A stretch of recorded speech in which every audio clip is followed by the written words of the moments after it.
Socrates' lasting legacy was his ability to deconstruct the beliefs and attitudes of those around him to reveal the fallacy in their thinking. For those attracted to his intelligence and methods, Socrates was a once-in-a-lifetime find. To less intelligent men, in particular those in power, Socrates was a threat that had to be removed from Athenian life. Born in 469 BC to Sophonicus, a sculptor, and Phanerete, a midwife, he studied under Archelaus and learned from the scientific teachings of Anaxagoras. Socrates abandoned the expectations placed on Athenian males. He had no interest in fame, wealth, or political power. This would have been regarded as highly unusual for a man of ability.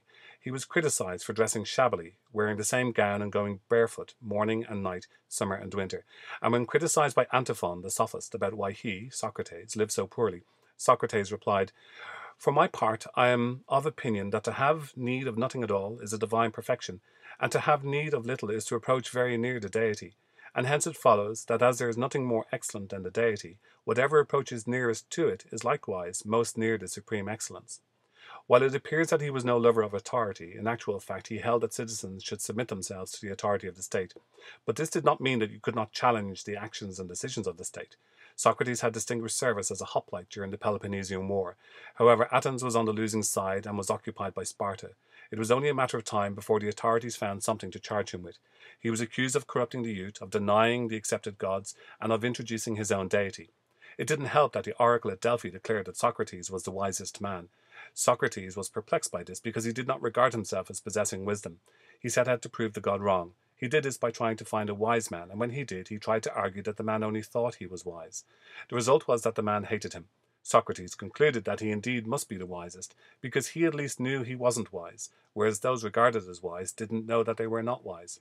Socrates did not regard himself as a teacher. He set himself against the sophists who specialized in teaching students, for a fee, the skills they needed to climb the social and political ladder of ancient Athens.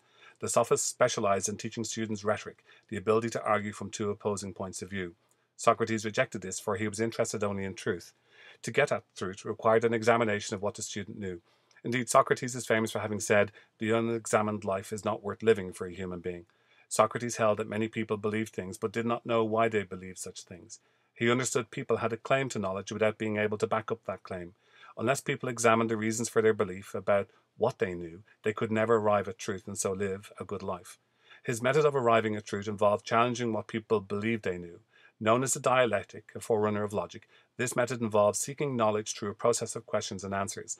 The process is often referred to as the Socratic method. It resembles a debate, but not one in which there is a winner and loser. Rather, the goal of the debate is to move from a lesser truth to a higher truth. Socrates said that he did not teach, but drew out from the students what they already knew. Socrates rejected the notion that the senses were the primary means by which we learned. Because the senses could be easily deceived, they could not be trusted. The only way to discover the truth was by examining what we claim to know. Socrates was a master at revealing to people what they knew, and that what they knew was less than they claimed to know. He believed himself that he knew nothing, and that he knew nothing. Socrates rejected practical pursuits in favor of a philosophy focused on enriching the soul. He regarded the soul as immortal, living on after the body died. It may be because of this that he did not put up a more robust defense at his trial. By devoting himself to the examination of abstract concepts such as truth, justice, and morality, he may well have set back human learning by a few centuries. As Bertrand Russell points out in his History of Western Philosophy, the Socratic method is suitable for matters about which we already have enough knowledge to come to the right conclusion. Questions such as what is justice lend themselves well to the Socratic method, but ultimately the resolution of the question does not provide us with a discovery in ethics, merely a better definition.